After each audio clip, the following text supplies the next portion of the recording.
Audio Jungle. ये छत्तीसगढ़ का दुर्भाग्य है कि लगातार 54 दिन से मेरे मनरेगा के कर्मचारी अपने नियमितीकरण की मांग के लिए धरनारत हैं। नियमितीकरण तो दूर, इनकी छटनी की जा रही है। शासकीय सेवा से इनको निकाल करके जो कोरोना काल में दिवंगत हुए उनको कोई सुविधा नहीं दिया गया। और ख़ास करके हमारे पंचायत मंत्री टी.एस. सिंहदेव जी जाते जाते रास्ते में रुक के बोलते हैं कि हम आपका नियमितीकरण करेंगे, लेकिन छत्तीसगढ़ सरकार या मुख्यमंत्री इस ओर ध्यान नहीं दे रहा है। कुल मिलाकर के सरकार की आपसी खींचातानी का खामियाजा मेरे मनरेगा के कर्मचारी भुगत रहे हैं। और इनके जीवन में इतना कष्ट है कि आदमी एक बार सरकारी नौकरी में आने के बाद नौकरी से निकल जाए, इस तपती धूप में बरसते पानी में हमारे मुख्यमंत्री और सरकार गाँव-गाँव जा रहे हैं। क्या समस्या है बताओ। एक बार मुख्यमंत्री पंचायत मंत्री इस बूढ़ा तालाब के धरना स्थल पर आकर के ये छत्तीसगढ़ के नवयुवकों का दर्द समझें और इनकी मांग को पंचायत सचिव को बुलाएं, आयुक्त को बुलाएं, यहीं बैठ कर के नियमितीकरण। और आपको बता दूं, हर साल 400-500 करोड़ रुपया केंद्र सरकार को वापस जाता है 31 मार्च को फाइनेंशियल ईयर में।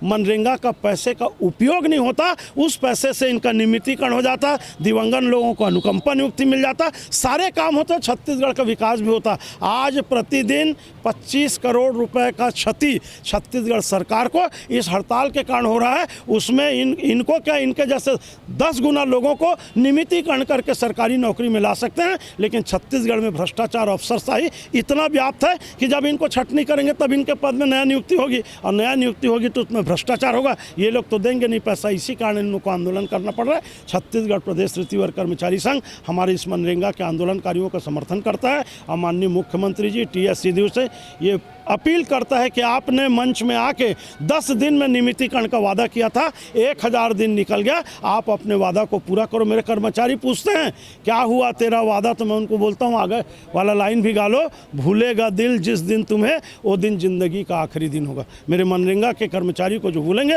वो सरकार फिर दोबारा सरकार में नहीं आएगी, ये मेरा आत्मविश्वास है। विजय कुमार झा, प्रदेश अध्यक्ष, छत्तीसगढ़ प्रदेश तृतीय कर्मचारी संघ। मनरेगा कर्मी जो आज लगभग 51 दिन से धरने में बैठे हुए हैं, इनकी स्थिति यथावत है। लगातार मुख्यमंत्री दौरा भी कर रहे हैं, अनेकों क्षेत्र से आए हुए हैं, खासतौर से नक्सल क्षेत्र से लेकर के तमाम ऐसी जगह हैं जो मैदानी क्षेत्र हैं, वहाँ से भी पहुँचे हुए हैं, महिलाएं भी पहुँची हुई हैं। ऐसे तौर तरीकों को देखें, आपको पुनः दिखाना चाहेंगे, बच्चे को लेकर के साथ में आए हुए हैं तपती धूप में, जहाँ लोग घर से निकलना मुश्किल है, दुर्लभ है, और यहाँ तक कि नौतपा की जो स्थिति है वो भी भयावह स्थिति है। ऐसी स्थिति में बच्चे को लेकर के साथ में धरने में बैठे हुए हैं। निश्चित तौर पे उनसे भी बात करने की कोशिश करेंगे कि क्या मुख्यमंत्री लगातार दौरा भी कर रहे हैं, आप लोगों के पास में भी लगातार ज्ञापन भी दिए हैं, बच्चे को लेकर के साथ में बैठे हैं, किस तरीके से मांगों की जो भरपाई है उसको ले करके आप लोग प्रदर्शन करते हैं? जी, हमारी 2 सूत्रीय मांगे हैं। पहला है नियमितीकरण, दूसरा है पंचायत सिविल सेवा नियम 1966 के तहत पंचायत कर्मी का दर्जा। जिस तरीके से सरकार ने शिक्षा कर्मी को शिक्षा कर्मी का दर्जा दिया है, अब पंचायत सचिवों को सचिव का दर्जा दिया है, तो हमें भी मनरेगा कर्मी का दर्जा दिया जाए, इसके लिए हम हड़ताल में बैठे हैं। निश्चित तौर पे जो मेहनत कश हैं और ख़ास तौर से जो मुख्यमंत्री की जो आवेदन खास तौर से पंचायत स्तर में जो काम होते हैं और जो पलायन की स्थिति पैदा होती है उसको लेकर के ही चलते रहते हैं, और अनेकों तौर तरीके से भी बात करते हैं। यहाँ संघ के कुछ लोग हैं जो पदाधिकारी हैं, उनसे भी बात करते हैं। आप लोग पदाधिकारी हैं, कौन कौन से, और ख़ासतौर से मुख्यमंत्री से अभी कुछ ही दिनों में सवालात भी हुए हैं, क्या कहते हैं इस मांग को लेकर? जी, अभी माननीय मुख्यमंत्री महोदय जी ने भेंट मुलाकात के माध्यम से बताया गया कि ये मनरेगा कर्मचारियों का जो आंदोलन है वो गलत समय पे है। तो मैं आपको बताना चाहूँगा कि हम लोग जनवरी 2021 से लगातार हमारी मांगों के संबंध में शासन को अवगत कराए हैं। लगभग शासन को सारी चीज़ें 1.5 वर्ष पहले ही जानकारी थी। उसके पश्चात भी हम लोग 6 महीने तक का बिना वेतन भुगतान के जो हमें निर्धारित लक्ष्य दिया गया था 21-22 के लिए, उसको पूर्ण किए हैं, और पूर्ण ही नहीं किए अभी तो हमने 120% हमारे जो लक्ष्य है उससे ज़्यादा काम किया है। उसके बाद भी हम अपनी गैर वित्तीय मांगों को लेकर लगातार शासन के समक्ष उपस्थित रहे हैं कि शासन हमारी मांगों को पूर्ण करे, किंतु लगभग हमारी मांगों को दरकिनार किया गया है। इस वजह से हम लोग आंदोलन पे आने के लिए बाध्य हुए हैं। कोई भी कर्मचारी संगठन आंदोलन करने नहीं चाहता है, लेकिन जब उनकी जायज़ मांगे पूरी ना हो, जो मांगे आसानी से पूरी हो सकती हैं वो मांगे पूरी ना हो, तो लोकतांत्रिक देश में ये आंदोलन ही एक माध्यम बनता है जिसके माध्यम से हम आज यहाँ पे 54वें दिन उपस्थित हुए हैं। अच्छा, मनरेगा कर्मी का प्रमुख काम क्या होता है, क्या काम मनरेगा कर्मी एक ऐसा काम है सर जो मिट्टी से लेकर भवन तक का निर्माण करता है, चाहे वो कि तालाब हो, कुआं हो, मिट्टी वर्क से जो भी रिलेटेड वर्क होता है, भवन से जो भी रिलेटेड वर्क होता है, चाहे वो आंगनबाड़ी हो, चाहे वो पीडीएस हो, जितने भी समस्त प्रकार की एक जो मूल रूप से जो भौतिक कार्य जो किया जाता है, जो आम नागरिक के लिए जो ज़रूरत होता है, वो सभी प्रकार के कार्य नरेगा के अंतर्गत दिया जाता है। अच्छा, लोग पलायन की स्थिति में हैं, पलायन करने जा रहे हैं, उनको रोकने के लिए यथावत प्रयास रहती है आप लोगों की मुख्य दायित्व।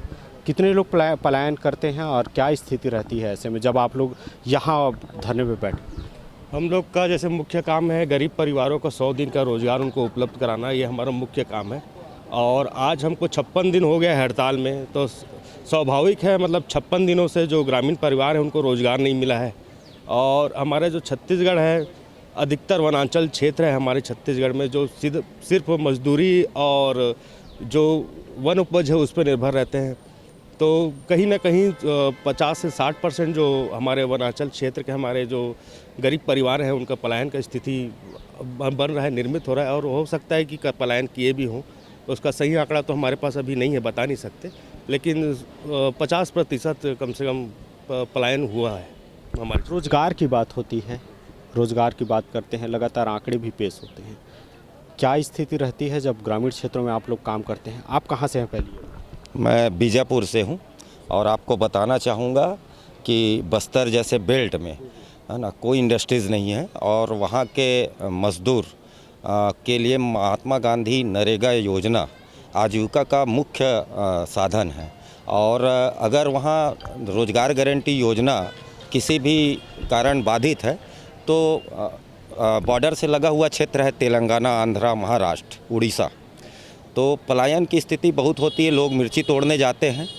तो मैं शासन से आपके माध्यम से यही अनुरोध करूंगा कि एक संवेदनशील मुद्दा है, कर्मचारियों का मुद्दा है, मज़दूरों का मुद्दा है, तो इसको जल्द से जल्द निर्णय लेना चाहिए और प्रशासनिक स्तर पर कमेटी को जल्दी से बात करके उन मज़दूरों तक योजना पहुंच सके, ऐसा पहल होना चाहिए। अच्छा, मांगे हैं, मांग जो है पूर्ण नहीं होता है, आगे क्या कदम उठाएंगे?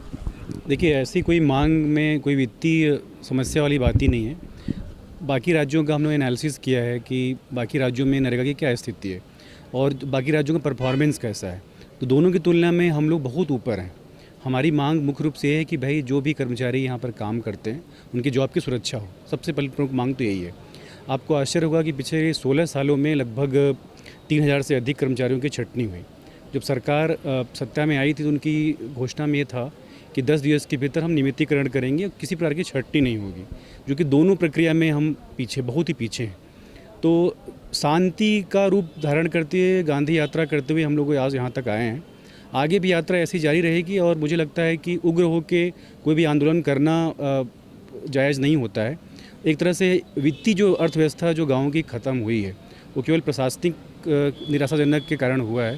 तो प्रशासन चाहता तो हम ये जितनी तरह से उनके इंटीमेट किए थे कि हमारी बात सुना जाए, तो ये मुश्किल से 2 दिन की मांग थी, उसके ऊपर का बात ही नहीं है। कोई ना वित्तीय भार आना है, ना कोई वित्तीय समस्या आना है। तो यही है, आगे भी हम चाहेंगे शासन से कि हमारी बातों को सुने और जो भी बीच की स्थिति बनती है जैसे बाकी राज्यों में हुआ है वो हमारे साथ किया जाए। तो निश्चित तौर पे जो मांगे हैं उसको लेकर के लगातार धरना तो दे ही रहे हैं, लेकिन आने वाले कल में किस तरीके से निर्णय शासन प्रशासन द्वारा किया जाता है ये देखने में महत्वपूर्ण बात होगी। कैमरा पर्सन छन्नू के साथ अखिलेश तिवारी, न्यूज़ बिंदास, रायपुर, छत्तीसगढ़।